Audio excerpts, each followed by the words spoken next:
Bonjour les amis, bienvenue dans cette nouvelle vidéo. Vous le savez, d'habitude je vous raconte des histoires d'horreur, mais ça me faisait un petit peu chier de le faire dans le studio comme d'habitude. Et c'est pour ça que j'ai pris une petite pause, parce que j'ai envie de partir sur un petit peu plus de divertissement. Ce qu'on va faire, on va se raconter des histoires d'horreur, mais à plusieurs. On a Eva à ma droite. Hello. Et on a Anthony à ma gauche. Plus ou moins régulièrement dans l'année, on va se raconter des histoires d'horreur, peut-être pas avec ses invités, peut-être avec quelqu'un d'autre, peut-être pas dans ce lieu. Mais et ben voilà, le principe est là, Horror Nights, c'est de retour, mais c'est plus dans mon studio et on se fait moins chier. Bienvenue les amis, comment ça va? Très bien, ouais. Merci. C'est cool, ça fait plaisir. On nous amène dans un petit endroit bien sympa, Denis. C'est le thème. C'est tout à fait le thème. Ça fait peur, il pleut, ça fait froid. C'est bien casse-couillant finalement. Je persiste le fait que tu as engagé des screamers pour venir nous faire peur. Non. J'aurais bien aimé avoir le budget quand même par contre. Eh bien écoutez, je vais commencer par mon histoire. Et là on est sur un thème d'histoire vraie, donc qui nous sont arrivés à nous ou à quelqu'un de notre entourage. Moi, mon histoire se passe en 2013, quand j'avais 14 ans. Non, je sais pas compter, en 2013, j'avais 17 ans. Ouais, mais attends, je sais pas compter. Ça se passe 2012-2013, un truc comme ça. Je venais de revenir vivre avec ma daronne après une longue période où on se connaissait plus trop. L'important, c'est ce contexte-là, 2013, maison dans une ville paumée avec ma mère, une ville qui s'appelle Chasseneuil-sur-Bonnieure. Vous irez voir, c'est en Charente. C'est paumé juste à côté du trou du cul du monde. Du coup, cette histoire, ça se passe dans une maison avec un étage et un grenier condamné. Et il y avait plein de chambres dans cette maison. Il y avait une chambre pour mes darons, une chambre pour mon frère et ma soeur, une chambre pour moi, et même à côté du grenier condamné, on avait fait une micro-chambre pour ma petite soeur, dans laquelle elle n'est restée que quelques mois parce que c'était assez horrible. C'était comme une espèce de KGB et elle dormait dedans, donc finalement elle a partagé la grande chambre avec mon petit frère. Mais c'est pas trop ça l'important là-dedans, l'important c'est que c'était une maison à étage et un grenier condamné. Je dormais juste à côté du grenier, mais en règle générale, la vie de la maison, ça se passait dans le salon, d'accord? Le salon il était au rez-de-chaussée, on était tout le temps dans le salon, et vu que ma chambre était à l'étage, souvent ma mère elle m'appelait pour dire marche moins fort. Ah, voilà, c'est l'étage, on entend d'en bas, c'est chiant. Mais vers la fin où on a habité dans cette maison, comment vous dire, on entendait bien des enfants qui couraient, mais ni ma soeur ni moi par exemple, parce qu'en fait j'étais dans le salon. Au début on pensait que c'était des rats, tu sais, le début de film typique. Bon bah on va aller voir dans le grenier, on va le décondamner pour regarder. Donc il n'y avait ni traces de rats, ni crottes de rats, ni enfin rien par rapport à des rats ou quelconques animaux. Première étape. Mais également ce que ma mère aimait pas trop, c'est que je laisse ma console allumée quand j'allais au collège, parce que j'avais une petite Xbox et comme tous les gamins de mon âge, je passais ma vie à jouer à la Xbox, donc forcément voilà. Un soir je rentre du collège, elle m'engueule, t'as encore laissé ta Xbox allumée? Et j'étais sûr à 100% que non, parce que justement je l'avais éteinte le matin même. Et donc elle m'a engueulé par rapport à ça et on s'est un peu embrouillé en mode non frère, je te jure, elle était éteinte ma console. Quelques semaines après, pareil, j'étais au collège et donc elle va dans ma chambre pour faire du ménage parce que j'étais ce genre d'enfant qui nettoie jamais derrière lui. Bien évidemment, je suis devenu un adulte et la Xbox s'est allumée devant elle. Et du coup là elle m'a dit bon bah oui effectivement c'était pas toi et du coup c'est chiant. Elle a un petit peu flippé sur le coup, ça arrive. Si ça se trouve c'était une mise à jour, tu vois, on a essayé de relativiser. Un truc normal. Et donc un jour on était dans le salon et il y a eu quelqu'un qui a couru dans les escaliers pour aller vers ma chambre. Donc j'ai fait bah putain Lucas, tu vas pas dans ma chambre, j'ai pas envie qu'un enfant aille dans ma chambre. Et en fait j'ai entendu bah je suis là sur le canapé. Du coup j'étais en mode mais non. Donc effectivement il y a eu ce bruit là, c'était chiant et en fait plus on approchait de notre départ de la maison, plus les bruits étaient forts. On entendait beaucoup de pas dans le grenier alors que ma soeur n'y habitait plus parce qu'elle était redevenue en bas. Et un matin ma mère est venue me voir parce qu'elle avait peur. Elle m'a dit pourquoi elle avait peur tout simplement. Et en fait elle s'était réveillée, elle avait ouvert ses volets et en fait juste en dessous de ses volets il y avait un petit parterre de fleurs et le petit parterre de fleurs était piétiné, il y avait deux grosses traces de pas comme si quelqu'un en fait avait regardé à ses volets toute la nuit. Et après on s'est barré de la maison, on n'a jamais su si c'était paranormal ou pas, mais heureusement que 3 jours après on a déménagé parce que voilà c'était assez flippant et peut-être qu'on aurait pu se faire buter dans la nuit. Voilà. C'est terrible. Et vous alors? Et nous, bah écoute, moi je suis chaud. On va commencer direct dans le vif. Est-ce que vous avez déjà vu un fantôme? Je pense que quand j'en étais petit, ouais, tu vois, enfin, il y a des gens qui croient, il y a des gens qui croient pas. Ouais, voilà, c'est ça. Chacun fait son. C'est ça. Et en fait, ce qui revient le plus, c'est t'y croiras quand t'en verras un ou quand tu vis. Ouais, exactement. Je ne crois que ce que je vois. Bien écoutez, ça se passe il y a quelques années. D'ici là, ma maman est amoureuse d'un garçon, tout se passe bien, machin, on le rencontre. Malheureusement, il décède d'une maladie un peu triste. Et ma mère reste persuadée que tu vois, ça commence oui, je me sens un peu observé quand je prends ma douche et tout, des trucs comme ça où il y a des petits bruits, pas bonne ambiance. Moi j'avais jamais eu pour l'instant affaire à tout ça, enfin elle m'en parlait mais je pouvais pas dire oui je te crois. Ok, si t'as vu des trucs c'est qu'il y a une raison, t'es ma mère, il n'y a aucune raison que tu me mentes, enfin j'espère. Sinon c'est chiant. Et vient le fameux moment où la première fois que je vois une apparition de mon beau-père, c'est devant chez moi, je sortais tout juste du bus en rentrant du lycée et je vois sa voiture passer et je me dis ah bah justement c'est drôle, c'était son ancienne voiture qu'il a vendue machin et tu vois, bah, je le vois à l'intérieur et il y a ce petit délai où tu as une seconde où tu fais attends quoi, et il y a 3-4 secondes je me retourne comme ça, pas de voiture. Quelqu'un crie. Ah, lui aussi il a oublié sa voiture. Mais attends, je rigole pas là. C'est pas... T'es sûr que t'as payé merde? Qui c'est qui nous dans le dossier?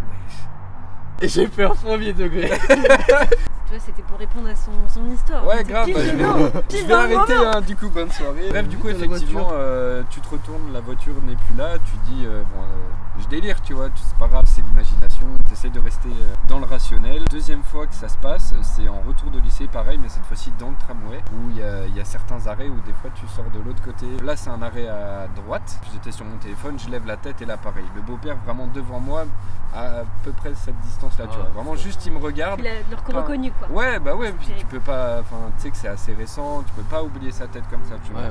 Bah, le seul truc justement qui me fait dire c'est lui, c'est que bah, lui est sorti à gauche quand tout le monde sortait à droite, tu vois. Il y avait un cousin à moi et du coup je lui dis bah mec, t'as vu le pélo en face de moi et tout? Il me fait qu'est-ce que tu me racontes et tout. Je dis mais là il y a un gars, il est sorti à gauche alors que les sorties sont à droite. Il me dit mais t'as ouf, il y a personne et tout devant toi.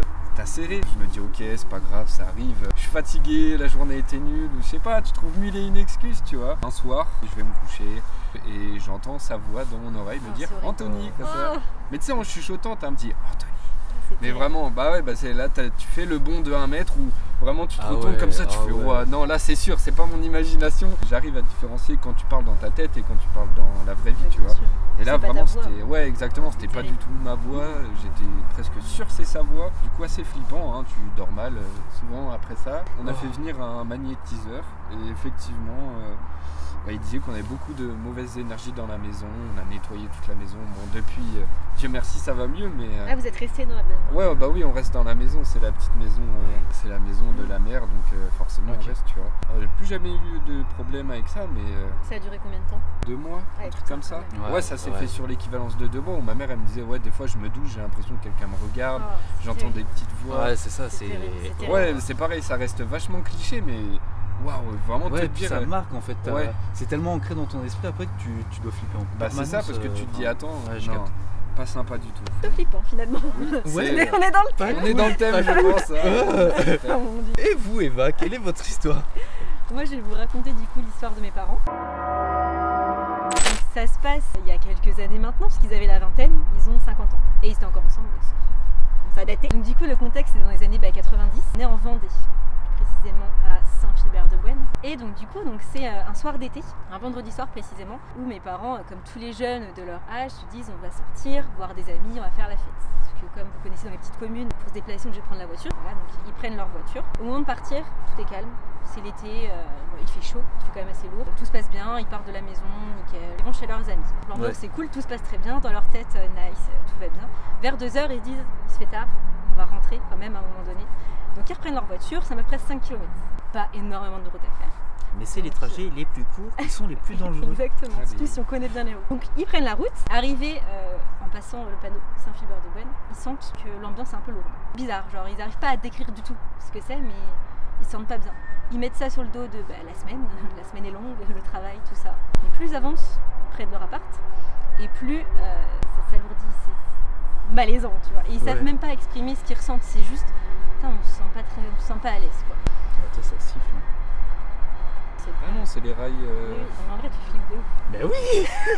Je comprends. Je suis pas young. J'ai peur du noir, il faut le savoir, j'ai très peur du noir. C'est vrai. On applaudit ton courage. Je suis pas bien du tout.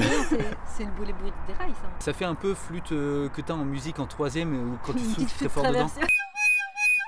On reprend. Donc ils passent le panneau, voilà, ça s'alourdit machin. Plus ils arrivent vers leur appartement, plus l'ambiance c'est pas ouf quoi. Et vraiment un peu terrifiant, genre comme si tu flippais, je sais pas, t'as vu un film d'horreur après, tu vois comment tu te sens, tu flippes de tout. Et là tout d'un coup dans leur phare, un homme apparaît. Dans leur phare comme ça sort de nulle part. Plus précisément, après qu'ils aient analysé la situation, c'est un homme qui est sur le trottoir d'en face, qui paraît de prime abord être une personne sans abri, sans domicile fixe. On dirait qu'il est un peu ivre, il titube. Il a ses chaussures dans la main, ça c'est un détail que ma mère m'a précisé, il a ses chaussures dans la main, c'est pas normal. Effectivement, il paraît un peu sale sur lui. Il est dans l'espace on voit qu'il prend de la place quoi, sur le trottoir. Il se déplace voilà, à son contact. Enfin, ils sont quand même dans la voiture, mais ils flippent vraiment. Ils se disent waouh, bizarre. En plus, savoir qu'en campagne, il y a rarement de sans domicile fixe, de sans-abri, parce que il n'y a pas forcément d'assaut. Personne peut leur donner vraiment d'argent, etc. Et d'autant plus qu'à cette époque-là, il y avait moins de transport en commun, il n'y avait rien pour mener vers la ville. Donc, voilà. C'est d'autant plus bizarre qu'il y ait cet individu ici, en plein milieu de Saint-Philbert-du-Gouenne. Ils se disent, on va faire un détour, enfin, on ne veut pas qu'ils sachent où on habite, donc on va faire un détour. Ils font un détour qui leur prend à peu près 1 km. Donc 1 km en voiture. Voilà. Tout d'un coup, le mec apparaît dans les phares, encore une fois. Il apparaît, c'est impossible, c'est physiquement impossible qu'il ait fait la route à pied. Et là, il paraît énervé, il a encore ses chaussures dans les mains, le visage sale, vraiment un regard effrayant. Et là, mes parents se disent, mais putain, là ils ont vraiment peur. Ils disent, mais c'est pas normal, on se barre. Du coup, ils se sont dit, on rentre pas chez nous, on s'en fout, on va attendre, de toute façon il fait nuit, le jour va se lever, ils se cassent.